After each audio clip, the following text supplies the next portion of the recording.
നമ്മളെല്ലാവരും Instagram use ചെയ്യുന്നവരാണ്. Daily photos ഇടുന്നവരുണ്ട്, പല തീമായിട്ട് ഫോട്ടോസ് ഇടുന്നവരുണ്ട്. ഓരോരുത്തർക്കും ഓരോ സ്റ്റൈലാണ്. എഡിറ്റ് ചെയ്യുന്നതായാലും പോസ്റ്റ് ചെയ്യുന്നതായാലും ഡിഫറെന്റ് സ്റ്റൈലിലായിരിക്കും. അപ്പോൾ ഇന്ന് ഞാൻ പറഞ്ഞുതരാൻ പോകുന്നത് ഞാൻ എങ്ങനെയാണ് എൻ്റെ ഫോട്ടോസൊക്കെ, ഇതുപോലത്തെ ഫോട്ടോസൊക്കെ എങ്ങനെയാണ് എഡിറ്റ് ചെയ്ത് പോസ്റ്റ് ചെയ്യുന്നതെന്നാണ് ഇന്നത്തെ വീഡിയോയിലൂടെ നമ്മൾ നോക്കാൻ പോകുന്നത്. അപ്പോൾ ഈ ഒരു വീഡിയോയിലൂടെ നിങ്ങൾക്ക് ഞാൻ യൂസ് ചെയ്യുന്ന ഫോട്ടോ എടുക്കാനും വെബ്സൈറ്റുകളും എൻ്റെ എഡിറ്റിംഗ് എങ്ങനെയൊക്കെയാണ് ഞാൻ ഗ്രേഡ് ചെയ്യുന്നതും അങ്ങനെയുള്ള എല്ലാ കാര്യങ്ങളും ഇവിടെ ഇൻക്ലൂഡ് ചെയ്തിട്ടുള്ള ഒരു ഒരു ബ്രേക്ക് ഡൗൺ വീഡിയോ ആണ് ഇന്നത്തെ വീഡിയോ. അപ്പോൾ hi friends, welcome back to Eyes Open. It's me Anshad Nisa. Let's intro.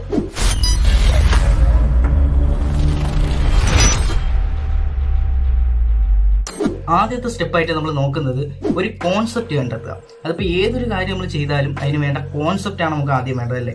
അപ്പോൾ ഇപ്പൊ ട്രെൻഡിങ് ആയിട്ട് നിൽക്കുന്ന മറ്റേ കാർട്ടൂൺ ഇമേജിന്റെ ഒക്കെ അതൊക്കെ ട്രെൻഡിങ് ആയിട്ട് ചെയ്യുന്ന സബ്ജക്റ്റ് ആണ്. അപ്പൊ അതിനെ നമുക്ക് കിട്ടാമെന്നുണ്ടെങ്കിൽ നമുക്ക് വേറെ ഒന്നും വേണ്ട. നമ്മൾ നേരെ ഇൻസ്റ്റേ ചെല്ലുക, ഫീഡിൽ നോക്കുക, അല്ലെങ്കിൽ എക്സ്പ്ലോർ പേജ് നോക്കുക. എവിടെയൊക്കെ നോക്കിക്കഴിഞ്ഞാൽ നമുക്ക് ഇതിൽ നിന്ന് കോൺസെപ്റ്റുകൾ കിട്ടും, ഐഡിയാസും കിട്ടും. അപ്പോൾ നേരെ മറിച്ച് ഞാൻ കൂടുതലായിട്ട് ചെയ്യുന്നതെന്ന് വെച്ചാൽ ഇതുപോലത്തെ ഫോട്ടോസാണ്. ഇതൊക്കെയെന്ന് വെച്ചാൽ ഇമാജിനേഷൻ, നമ്മൾ ഒരു സംഭവം മനസ്സിൽ ഇമാജിൻ ചെയ്തിട്ട് അതിന് നമ്മളൊരു ഫോട്ടോ ആക്കുക. ഇതാണ് നമ്മൾ ചെയ്യുന്ന മെയിൻ ആയിട്ടുള്ള പരിപാടി. അപ്പോൾ ആദ്യ സ്റ്റെപ്പ് എന്ന് പറയുന്നത് നമുക്കൊരു കോൺസെപ്റ്റ് കണ്ടുപിടിക്കാന്നുള്ളതാണ്. അപ്പോൾ ഒരു സബ്ജക്റ്റിനെ മനസ്സിൽ വിചാരിച്ചിട്ട് ആ സബ്ജക്റ്റിനെ എന്തൊക്കെ ചെയ്യിപ്പിക്കാൻ പറ്റും എന്നുള്ളത് ആദ്യം ഒന്ന് ചിന്തിക്കും. അപ്പോൾ ഇങ്ങനെ ഓരോന്നായിട്ട് ഇങ്ങനെ ചിന്തിച്ചിട്ടായിരിക്കും ഒരു ചെറിയൊരു കോൺസെപ്റ്റ് കിട്ടുന്നത്.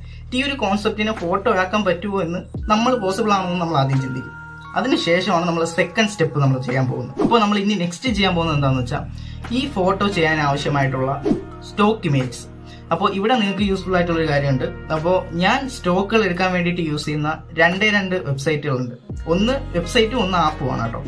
വെബ്സൈറ്റ് എന്ന് പറയുന്നത് പിക്സാബൈ എന്ന് പറഞ്ഞൊരു വെബ്സൈറ്റ് ആണ്. അപ്പോൾ അതിന്റെ ലിങ്ക് ഞാൻ ഡിസ്ക്രിപ്ഷനിൽ കൊടുത്തിട്ടുണ്ട്. ഈ ആപ്പിൻ്റെതും കൊടുത്തിട്ടുണ്ട്, ഈ വെബ്സൈറ്റിൻ്റെതും കൊടുത്തിട്ടുണ്ട്. അപ്പോൾ ആദ്യം ഞാൻ ചെയ്യുന്നതെന്ന് വെച്ചാൽ മെയിൻ ആയിട്ടുള്ള ബാക്ക്ഗ്രൗണ്ട്. അപ്പോൾ മെയിൻ ആയിട്ടുള്ള ബാക്ക്ഗ്രൗണ്ടുകൾ നല്ല ഹൈ ക്വാളിറ്റി വേണ്ടേ. അത് നമുക്ക് മറ്റേ ആപ്പിൽ നിന്ന് എടുത്താൽ പറ്റില്ല. അതുകൊണ്ട് നേരെ പിക്സാബൈ പോയിട്ട് സെർച്ച് ചെയ്തിട്ട് ഏതാണെന്ന് വെച്ചാൽ വേണ്ടത് അവിടെ സെർച്ച് ചെയ്യുക. അതുപോലെ തന്നെ ഫ്രീ ആയിട്ട് ഡൗൺലോഡ് ചെയ്യുക. അതൊക്കെ ഫ്രീ ആയിട്ട് കിട്ടുന്ന സൈറ്റാണ്. അപ്പോൾ അവിടുന്ന് ഡൗൺലോഡ് ചെയ്യും. അത് കഴിച്ച് സെക്കൻഡ് എന്ന് പറയുന്നത്, ഞാൻ ഒരുപാട് വീഡിയോസ് നമ്മളുടെ സെക്കൻഡറി ചാനലിലൊക്കെ ഇട്ടിട്ടുള്ള ഒരു ആപ്പ് ഉണ്ട്. അതായത് ഒരു 3-4 കൊല്ലം കൊണ്ട് ഞാൻ യൂസ് ചെയ്യുന്ന ഒരു ആപ്പാണ് ഇമേജ് സെർച്ച് മാൻ എന്ന് പറയുന്ന ഒരു ആപ്ലിക്കേഷൻ. ഇതിനകത്ത് തന്നെ ഞാൻ ഈ സബ്ജക്റ്റുകളായിട്ടുള്ളതും അതുപോലെ തന്നെ ഓവർലേസും എഫക്ട്സും ഇങ്ങനെയുള്ള എല്ലാ കാര്യങ്ങളും, ഗ്രാസ് ഇപ്പം നമ്മൾ ചെയ്യാൻ പോകുന്ന ഈ ഒരു ഫോട്ടോയിലെ ഗ്രാസും കാര്യങ്ങളും ഒക്കെ ഡൗൺലോഡ് ചെയ്തത് ഈ ഒരു ആപ്പ് യൂസ് ചെയ്തിട്ടാണ്. ഇമേജ് സെർച്ച് മാൻ എന്ന് പറഞ്ഞ ഈ ഒരു ആപ്പ്. അപ്പോൾ ഈ ഒരു ആപ്പ് യൂസ് ചെയ്തിട്ട് ഞാൻ ഈ PNGസും ഇങ്ങനെയുള്ള എല്ലാം വളരെ ഈസി ആയിട്ട് ഒറ്റ ക്ലിക്കിൽ ഞാൻ ഡൗൺലോഡ് ചെയ്യും. അപ്പോൾ സെക്കൻഡ് സ്റ്റെപ്പ് എന്ന് പറയുന്നത് ഇതുപോലെ നമുക്ക് ഈ നമ്മൾ ചിന്തിച്ച് വെച്ചിരിക്കുന്ന കോൺസെപ്റ്റിന് ആവശ്യമായിട്ടുള്ള സ്റ്റോക്ക് ഇമേജസ് നമ്മൾ ഇതുപോലെ 2 സൈറ്റുകളിലായിട്ട് ഞാൻ ഈ 2 സൈറ്റുകൾ യൂസ് ചെയ്തിട്ട് ഡൗൺലോഡ് ചെയ്ത് സേവ് ചെയ്ത് വെക്കും. അപ്പോൾ നമ്മൾ മൂന്നാമത്തെ സ്റ്റെപ്പായിട്ട് ചെയ്യുന്നതെന്ന് വെച്ചാൽ മെയിൻ ആയിട്ടുള്ള കാര്യമാണ് എഡിറ്റിംഗ്. നമ്മൾ കോൺസെപ്റ്റ് കണ്ടുപിടിച്ചു, അതുപോലെ തന്നെ സ്റ്റോക്ക് അതിന് വേണ്ടത് ഡൗൺലോഡ് ചെയ്തു. ഇനി നമുക്ക് ഇതെല്ലാം കൂടെ വെച്ചിട്ട് ആ ഫോട്ടോ ഒന്ന് എഡിറ്റ് ചെയ്യാം. അപ്പോൾ ഞാൻ യൂസ് ചെയ്യുന്ന ആപ്ലിക്കേഷൻ PSCC മൊബൈൽ ആയിട്ടുള്ള ഒരു വെർഷൻ, PS ടച്ച് എന്നും പറയും. നിങ്ങൾക്ക് വേണമെങ്കിൽ പിക്സാർട്ടിലും ഇതേ മെത്തേഡിൽ തന്നെ എല്ലാം എഡിറ്റ് ചെയ്യാവുന്നതാണ്. അപ്പോൾ ഞാൻ ചെയ്യുന്നത് ഈ പറഞ്ഞ PSCC മൊബൈൽ ആപ്പിലാണ് ഞാൻ എഡിറ്റ് ചെയ്യുന്നത്. അതുപോലെ ലൈറ്റ് യൂസ് ചെയ്താണ് കളർ ഗ്രേഡ് ചെയ്യുന്നത്.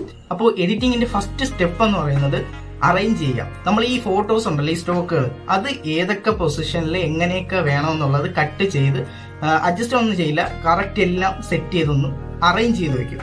നമുക്ക് അതിൻ്റെ ഒരു ഔട്ട്ലൈൻ കിട്ടണമല്ലോ. അപ്പോൾ അത് അറേഞ്ച് ചെയ്ത് വെക്കലാണ് നമ്മളെ ഫസ്റ്റ് പരിപാടി എന്ന് പറയുന്നത്. അപ്പോൾ ഇതുപോലെ ഞാൻ എല്ലാം സെറ്റ് ചെയ്ത് അറേഞ്ച് ചെയ്ത് വെച്ചിട്ട് അത് കഴിഞ്ഞിട്ട് ഇനി നമ്മൾ അടുത്ത ചെയ്യാൻ പോകുന്ന സ്റ്റെപ്പ് എന്താണെന്ന് വെച്ചാൽ ഈ കളറുകളെല്ലാം ഒന്ന് മാച്ച് ചെയ്യണം. അതായത് നമ്മൾ ഈ അടുക്കി വെച്ചതുപോലെ ഇരിക്കല്ലേ ഇതെല്ലാം. അപ്പോൾ ഇതിനെല്ലാം ഒരേ കളർ ടോണിലേക്ക് നമ്മൾ കളർ ഗ്രേഡിംഗ് അല്ല, ജസ്റ്റ് ബാക്ക്ഗ്രൗണ്ടിന്റെ കളർ അതേപോലെ നമ്മൾ സബ്ജക്റ്റിനും കൊടുത്ത് നമ്മൾ ആ ലൈറ്റിങ്ങും അതിന്റെ കളറും ഒന്ന് മാച്ച് ചെയ്തെടുക്കും. ഈ രണ്ടുമാണ് നമ്മൾ അടുത്ത സ്റ്റെപ്പായിട്ട് ചെയ്യുന്നത്. അത് ചെയ്ത് കഴിയുമ്പോഴേ നമ്മൾ ആ പിക്കും ഇതുമായിട്ടൊരു മാച്ച് വരും, അല്ലെങ്കിൽ രണ്ടും രണ്ടായിട്ട് കട്ട് ചെയ്ത് വെച്ച പോലെ ഇരിക്കും. അപ്പോൾ അത് നമുക്ക് ചെയ്യാം. അത് ചെയ്തതിന് ശേഷമാണ് നമ്മൾ അടുത്ത സ്റ്റെപ്പായിട്ടുള്ള ഫൈനൽ സ്റ്റെപ്പിൽ പോകുന്നത്. അതാണ് ഏറ്റവും ഈ ഒരു പിക്കിനെ തന്നെ മാറ്റുന്നത്.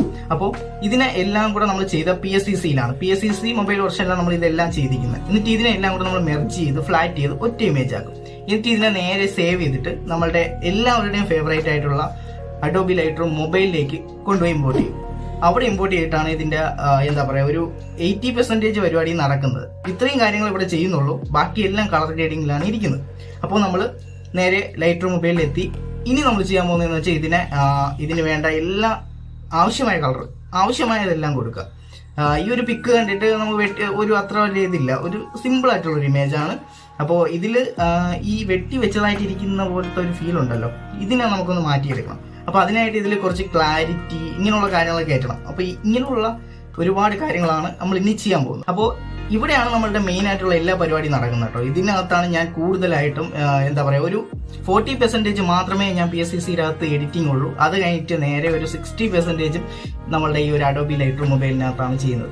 അപ്പോൾ നമ്മൾ ഈ സെലക്റ്റീവ് ടൂളൊക്കെ യൂസ് ചെയ്തിട്ട് എവിടെയൊക്കെയാണോ നമുക്ക് ഡാർക്ക് ചെയ്യേണ്ടത്, എവിടെയൊക്കെയാണോ നമുക്ക് ബ്രൈറ്റ് ചെയ്യേണ്ടത്, അതുപോലെ തന്നെ കളറുകൾ, ടോണുകൾ ഏതൊക്കെ രീതി മാറ്റണം, ഇങ്ങനെയുള്ള എല്ലാ കാര്യങ്ങളും സെറ്റ് ചെയ്യും. ആദ്യം ഞാൻ ചെയ്യുന്ന ഈ ബേസിക് അഡ്ജസ്റ്റ്മെന്റ്സ് ആണ്. അതായത് ലൈറ്റും നമ്മളെ ക്ലാരിറ്റി, അതുപോലെ തന്നെ നോയ്സിന്റെ കാര്യങ്ങൾ, ഇതൊക്കെയാണ് ആദ്യം ഞാൻ സെറ്റ് ചെയ്യുന്നത്. അതിനുശേഷമാണ് ഞാൻ ഈ പറഞ്ഞ പോലെ ടോൺ മാറ്റുന്നത്. അങ്ങനെ നമ്മൾ ഈ ലൈറ്റ് റൂം യൂസ് ചെയ്തിട്ട് ഇതുപോലെ അഡ്ജസ്റ്റ്മെന്റ്സും അതുപോലെ തന്നെ കളർ ടോണും ഒക്കെ ചേഞ്ച് ചെയ്ത് നമുക്ക് വേണ്ട രീതിയിൽ ഈ പിക്കിനെ ഒന്ന് സെറ്റ് ചെയ്തെടുക്കും. എടുത്തു കഴിയുമ്പോൾ വേറെ ഒന്നുമില്ല, സാധനം കഴിഞ്ഞു, ഇത്രയേ ഉള്ളൂ.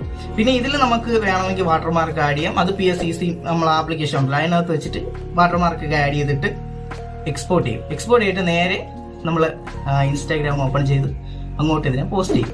ഇത്രയാണ് ഞാൻ ഫോട്ടോസ് എഡിറ്റ് ചെയ്യുന്ന സമയത്ത് ഇത്ര കാര്യങ്ങളെ ചെയ്യാറുള്ളൂ. ഇതിൽ 1-2 സ്റ്റെപ്പുകൾ അങ്ങോട്ടും ഇങ്ങോട്ടും ചേഞ്ച് ആവുന്നത് നമ്മൾ കുറച്ചും കൂടി വലിയ കുറേ സ്റ്റോക്കുകളൊക്കെ യൂസ് ചെയ്ത് എഡിറ്റ് ചെയ്യുന്ന സമയത്താണ് ഈ ഒരു വ്യത്യാസം വരുന്നത്.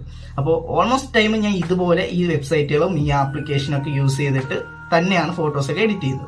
ആപ്പും അതുപോലെ തന്നെ വെബ്സൈറ്റും ഇങ്ങനെയുള്ള കാര്യങ്ങളൊക്കെ ഞാൻ ഒരുപാട് തപ്പിപ്പിടിച്ചതിന് ശേഷം എനിക്ക് ഏറ്റവും കംഫർട്ടബിൾ ആയിട്ടും റിസൾട്ട് കിട്ടിയിട്ടുള്ള കാര്യങ്ങളാണ് ഞാൻ യൂസ് ചെയ്യുന്നത്. അപ്പോൾ നിങ്ങൾ എങ്ങനെയാണ് ഫോട്ടോസൊക്കെ എഡിറ്റ് ചെയ്യുന്നതെന്ന് വീഡിയോ താഴെ കമന്റ് ആയിട്ട് ഇടുക. അപ്പോൾ നിങ്ങൾക്ക് ഇതിൽ നിന്ന് എന്തെങ്കിലും പഠിക്കാൻ കഴിഞ്ഞിട്ടുണ്ടെങ്കിൽ അതും നിങ്ങൾ കമന്റ് ആയിട്ട് ഇടുക. ഇവിടെ മൊത്തം മഴയും നോയ്സും ഇങ്ങനെയുള്ള ഒരുപാട് കാര്യങ്ങളുണ്ട്. അതൊക്കെ കൊണ്ടാണ് നമ്മൾ ഫേസ് കാണിച്ച് വീഡിയോ ഇടാത്തത്. പിന്നെ നമ്മുടെ സിസ്റ്റം, അതും ഏറ്റവും വലിയ റീസണാണ്. അപ്പോൾ എന്തായാലും നിങ്ങളുടെ സപ്പോർട്ട് പോലെ ഇരിക്കും, ഇനി എന്തായാലും ഉണ്ടാവും. രണ്ടും കൽപ്പിച്ച് തന്നെയാണ് വന്നത്. അപ്പോൾ ഇനി ഇതുപോലുള്ള അടിപൊളിയായിട്ടുള്ള നിങ്ങൾക്ക് ഇഷ്ടപ്പെടുന്ന, നിങ്ങൾക്ക് യൂസ്ഫുൾ ആയിട്ടുള്ള കണ്ടന്റുകൾ നിങ്ങൾക്ക് എന്തെങ്കിലും സജസ്റ്റ് ചെയ്യാനുണ്ടെങ്കിൽ കമന്റ് ഇടുക. അപ്പോൾ ഞാൻ എപ്പോഴും പറയുന്ന പോലെ തന്നെ ഇതിനേക്കാളും അടിപൊളിയായിട്ടുള്ള ഒരു ഇടിവെട്ട് വീഡിയോയുമായി നമുക്ക് നെക്സ്റ്റ് വീഡിയോ കാണാം എന്ന പ്രതീക്ഷയോടെ സബ്സ്ക്രൈബ് ചെയ്യണം മക്കളെ. അപ്പോൾ നിങ്ങൾക്ക് ഇത് ഇഷ്ടപ്പെട്ടിട്ടുണ്ട്, യൂസ്ഫുൾ ആയിട്ടുണ്ടെങ്കിൽ സബ്സ്ക്രൈബ് ചെയ്യുക. എന്തെങ്കിലും കറക്ഷൻസ് ഉണ്ടെങ്കിൽ, എന്തെങ്കിലും ഡൗട്ട്സും കറക്ഷൻസ് ഒക്കെ ഉണ്ടെങ്കിൽ നിങ്ങൾ കമന്റ് ആയിട്ട് ഇടുക. മാക്സിമം നിങ്ങൾ ഫ്രണ്ട്സിനൊക്കെ ഷെയർ ചെയ്ത് കൊടുക്കുക. ആകെ വേർത്ത് കുളിച്ചു. അപ്പോൾ എന്തായാലും ഇതിനേക്കാൾ അടിപൊളിയായിട്ടൊരു ഇടിവെട്ട് വീഡിയോയുമായി നെക്സ്റ്റ് വീഡിയോ കാണാമെന്ന പ്രതീക്ഷയോടെ ഇറ്റ്സ് മീ അൻഷാദ് നിസാർ.